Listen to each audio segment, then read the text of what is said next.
Accused by my own mother. The twist that changed everything after Dad's passing. Am I the cause of my father's death? My mother blamed and resented me for my father's near-fatal accident. Even upon my father's death, I remained a thorn in her side. I've always known my life wasn't going to be the kind you see in feel-good movies. Adopted into a family where the age gap could easily fit another generation between us, I was the anomaly at family gatherings. The young face among wrinkled smiles, the boy in a world of history I could barely relate to. My dad, born in 1927, was a World War II veteran, a man whose silence told stories his words never could. My mom, a decade his junior, carried a gentleness eroded by time and a deafness on her left side that made her world as lopsided as her hearing. I'm 34 now, reflecting on a slice of my life from about 12 to 15 years ago that shifted the course of my relationship with them, especially with my mom. That period became a chasm that widened with time, filled with silence and misunderstandings. The incident that set everything off was as mundane as it was tragic. It happened one night when the comfort of sleep was abruptly replaced by a startling thump from my dad's room. In the haze of half-sleep, I reasoned it away as one of our animals knocking something over, or perhaps my dad, in his nightly bathroom ritual, had accidentally dropped his cane. I rolled over, choosing the warmth of my bed over investigating. That decision would haunt me for years. Morning light brought the harsh reality crashing down.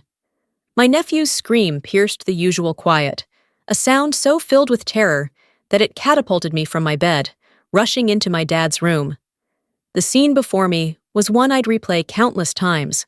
My dad lying beside his bed, a blanket wrapped tightly around his neck, his skin turning a worrying shade of blue. Adrenaline kicked in. I managed to lift him back onto the bed, unwrapping the blanket from around his neck, his breath shallow and labored. The call to the ambulance was a blur, as was their arrival and the subsequent rush to the hospital. The layout of our house, something so ordinary, became a detail of contention, a piece of the puzzle in the blame cast my way. My room was adjacent to my father's, a fact that somehow was supposed to arm me with the ability to foresee and prevent the accident. Half asleep, my mind did not leap to disaster. It didn't occur to me that my father could fall out of bed. Despite his health issues after his third stroke, my adoptive parents made the difficult decision to sleep in separate bedrooms. His mobility was impaired, and she needed her rest to be able to care for him during the day. This arrangement, while practical, created an unintended isolation for my father. His room was upstairs, while my mother's was directly below. That night, as fate would have it, my adoptive mother was turned onto her good ear, her deaf side exposed to the ceiling and thus to any sounds that might have come from my father's room above. She didn't hear the fall, just as I didn't. Her deafness on her left side was not something new. We had all adapted to it in various ways over the years. Yet in the aftermath, it felt like cruel irony that neither of us heard the one sound that mattered most. The guilt of that night weighed heavily on me. The what-ifs haunted my thoughts. What if I had been fully awake? It was as if my proximity to my father's room that night endowed me with a responsibility I was unaware I had, a guard duty I failed. Following the incident, my dad's health spiraled, leading to his admission to an old folks' home for veterans.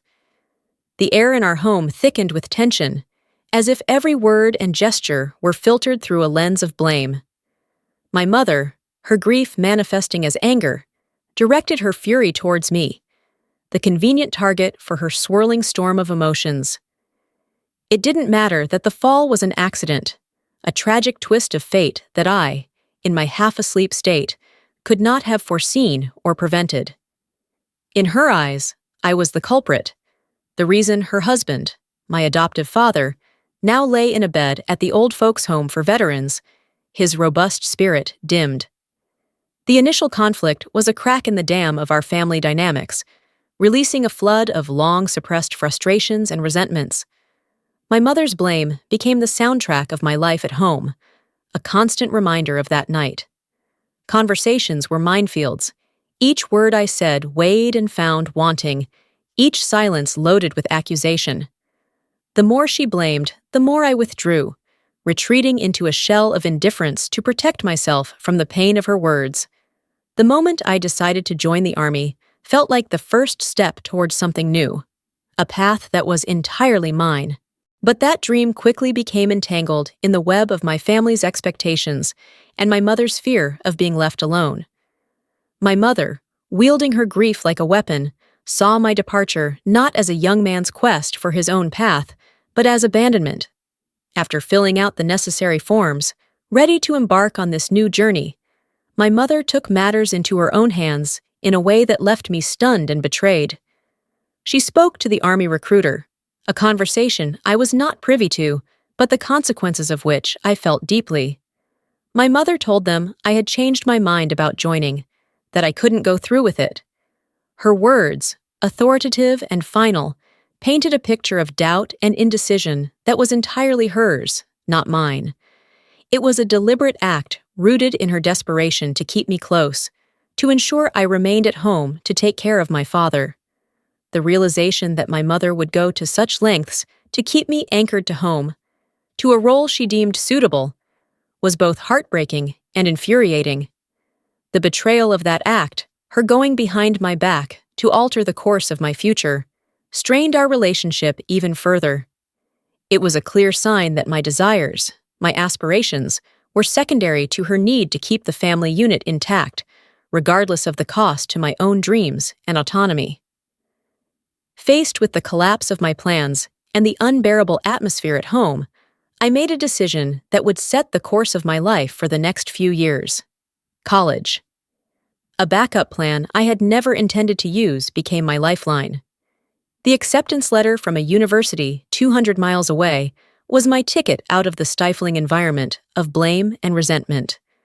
I packed my life into a few boxes, not knowing when or if I would return, driven by a desperate need for space and a fresh start. Life away from home was a stark contrast to what I had known. College presented a world of opportunities and challenges, but the freedom it afforded came with its own set of difficulties. The shadow of my family's turmoil followed me, a cloud that darkened even the brightest days.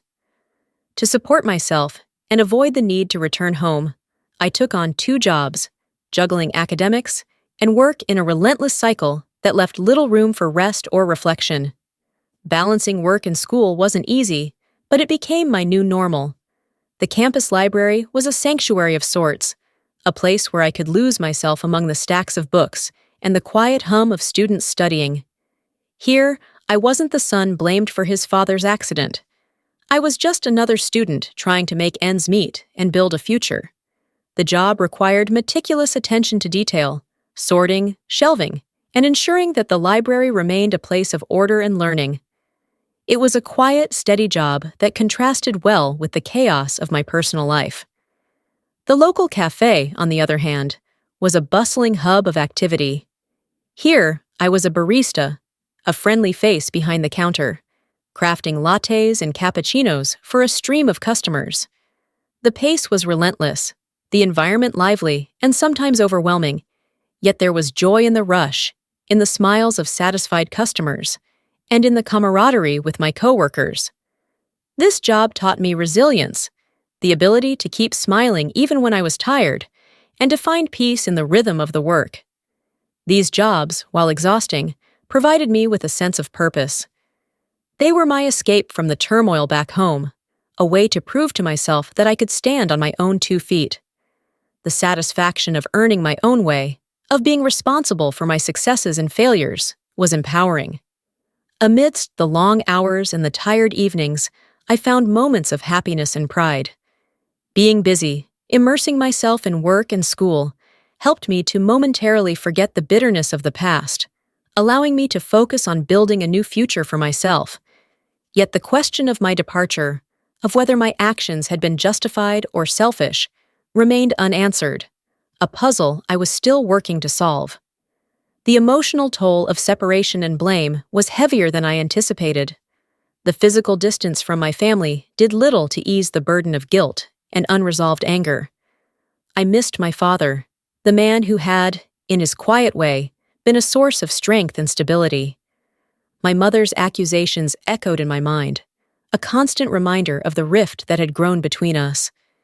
I found myself questioning my decisions, wondering if I had indeed been the jerk for choosing to leave, for putting distance between myself and the family drama. After graduation, I landed a stable job, the kind that felt both like a triumph and a compromise. It was a steady climb away from the tumultuous past into a semblance of adult life, marked by paychecks and small freedoms. The rare trips back home were exercises in tension, the air thick with unspoken recriminations and the heavy presence of my mother's enduring blame. It wasn't that I didn't want to see my father. It was the opposite. My heart ached for the man who seemed to shrink a little more with each passing day, his vitality sapped by illness, and the domestic strife that buzzed around him like an unrelenting swarm. Driven by a mix of guilt and love, I set a new goal for myself: to earn enough money to afford the best possible treatment for my father. It became an obsession, this idea that financial success could somehow translate into a redemption of sorts, a way to make amends for my perceived failings. My career became more than just a job. It was a means to an end. Each promotion, each raise, a step closer to providing my father with the care he deserved. The irony of working tirelessly to support someone who, through no fault of their own, felt like a stranger wasn't lost on me. Despite my attempts to heal and move forward, the news of my father's passing knocked me back to square one. That night, I received a call at an hour so late it felt like the world itself was holding its breath. It was my aunt on the other end, her voice steady but laced with unmistakable sorrow. "It's about your dad," she said, and in that instant, I felt the ground beneath me shift. My father had passed away after a prolonged illness, an event we all saw looming on the horizon, yet hoped would somehow steer clear of our shores. I was hundreds of miles away, wrapped in the cocoon of my new life, far from the home that felt more like a battleground than a sanctuary in recent years. The pain of the news was a sharp jab to the gut, a mix of grief and guilt swirling in a tempest I couldn't contain. My relationship with my family, particularly with my mom, had been strained at best, severed at worst. Yet the finality of my father's departure cut through those tangled feelings, reminding me that beneath the resentment and misunderstandings, there was love, raw, unfiltered love for the man who, though not of my blood, had been a pillar in my life. I didn't have time to pack. There was no moment to sit and ponder what to bring. The urgency of the situation propelled me forward, my actions driven by a singular need to get back as quickly as possible. The bus was the first mode of transportation I could find, a decision made not out of convenience, but desperation. I boarded at dawn, the early morning light casting long shadows that mirrored the heaviness in my heart. The journey was a blur, each mile stretching on as I grappled with the reality of my father's death and the inevitable confrontation with my family. I rehearsed conversations in my head, anticipated accusations, and prepared defenses, all the while battling the growing knot of sorrow for the loss of a man who had shaped so much of who I had become. Arriving at the funeral home, the gravity of the situation finally settled in. I saw him there, lying in repose, a tranquility on his face that had eluded him in his final years. My father looked at peace, a stark contrast to the turmoil raging within me. The sight of him, so still and serene, broke through the walls I'd built around my heart. The grievances that once seemed insurmountable now appeared petty in the face of such profound loss. My eyes traced the lines of his face, each wrinkle a testament to the life he had lived, the battles he had fought, and the love he had given, however imperfectly. Standing before him, I was acutely aware of the finality of death, how it leaves no room for apologies, for mending fences, for saying all the things left unsaid. The weight of my unresolved feelings toward my family, my mother's harsh words, and the guilt of my perceived negligence crushed me. In that moment, I wished for nothing more than to turn back time, to relive those last days with the knowledge of their fleeting nature, to offer words of love instead of silence. My father's passing was a great loss, a void that would never be filled. Yet it also served as a stark reminder of the fragility of life and the importance of forgiveness, understanding, and compassion. As I stood there amidst the somber faces of those who had known and loved him, I realized that holding on to anger and resentment served no purpose but to prolong the pain. In that moment, all I felt was the piercing ache of missing a man who had been more than just a father figure. He had been a guide, a confidant, and, in his own way, a source of unwavering support. Standing at the end of the somber line, I extended my hand, offering a quiet thank you to each person who had come to pay their respects to my father. The room was filled with a heavy silence, punctuated only by soft murmurs and the occasional shuffle of feet. It was a moment of closure, a final goodbye to a man who had been a constant in my life, despite our complexities and the distance that had grown between us. But that silence shattered when my mother's voice, sharp and laden with grief and accusation, pierced the air. "His death is partly due to him," she screamed, pointing a trembling finger in my direction. "He's a cruel person for ignoring his father, a selfish person for going to college and not taking care of his family." Her words, like daggers, cut through the solemn atmosphere, turning heads and drawing a collective breath from the gathered mourners. The accusation was a blow, not because it was new, but because of its public nature and the timing. It was a reopening of wounds that had never fully healed, a reminder of the years of blame and misunderstanding that had driven a wedge between us. The irony of her words wasn't lost on me. It was her initial accusations that had pushed me away, that had made me feel like an outsider in my own home. And now, as we stood together in grief, she chose to resurrect those accusations, to paint me as a villain in the eyes of those who had come to mourn my father. I felt my heart break all over again, not just for the loss of my father, but for the loss of what our family could have been.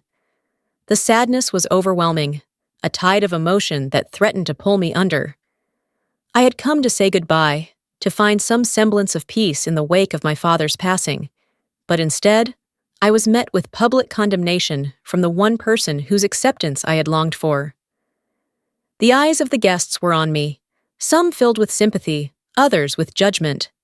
In that moment, I realized the futility of trying to defend myself, of trying to explain my side of the story to those who had only heard one version. The damage was done. My mother's words had painted me as the culprit, the son who had abandoned his family in their time of need. But deep down, I knew the truth. I knew the weight of the guilt I had carried, the countless times I had replayed that night in my head, wondering if things could have been different if I had acted sooner. I also knew the pain of being pushed away, of being blamed for something beyond my control. It was a pain that had driven me to seek distance, to build a life away from the constant reminders of my supposed failures. As I stood there amidst the whispered conversations and sideways glances, I realized that my mother's words, though hurtful, could not define me. They were a reflection of her grief, her inability to cope with the loss of her husband and the strained relationship with her son. It was a sadness that I shared, but I also knew that carrying the burden of her blame would not bring my father back, nor would it heal the rift between us. There I was, sitting on the porch of the funeral home, my tears falling silently. The weight of my mother's public accusation had left me shattered, alone with my grief and the sting of her words. It felt as though the ground beneath me had opened up, swallowing the last remnants of what family meant to me. My aunt found me there, her presence a gentle reminder that I wasn't completely forsaken. "What's the matter?" she asked, her voice soft, a stark contrast to the harshness I had just endured inside. I couldn't hold it in any longer. The dam broke, and I told her everything, how my mother blamed me for my father's death, how she labeled me cruel and selfish in front of everyone. The words poured out, raw and unfiltered. The pain and confusion I had been carrying for so long finally finding an outlet. My aunt listened quietly, her expression one of sadness and understanding. When I finished, she sighed, a sound that carried so much sorrow for her sister's actions and empathy for my situation. "Your mom is grieving and lashing out," she finally said, "but that doesn't excuse her words or how she's treated you." I then shared with her the story of the night my dad had fallen out of bed, the sound that had roused me from sleep, the horrifying discovery in the morning, and my frantic efforts to help. It was a confession of sorts, an attempt to explain my side, to make her see that I wasn't the villain my mother portrayed me to be. To my surprise, my aunt took my hand, squeezing it gently. "You are my new adopted son now," she declared, her words not just a statement but a promise, a pledge of support and acceptance that I hadn't realized I was so desperate for. "And your mother, she doesn't deserve you, not if she can't see the truth and the pain in your heart." Her words were a balm to my soul, offering a sliver of solace in the midst of my turmoil. Here was family, not bound by blood or obligation, but chosen, offering me a place when I felt I had nowhere left to turn. As we sat there, the cool evening air wrapping around us, I realized this was the beginning of a new chapter. My aunt's acceptance and understanding gave me something to hold on to, a glimmer of hope in a time darkened by loss and misunderstanding. It was a reminder that family isn't always about who raises you, but who stands by you when the ground gives way beneath your feet. In that moment, I understood that while my relationship with my mother might never be repaired, I wasn't as alone as I thought. Life would go on, and with my aunt's support, I might just find a way to navigate this new reality.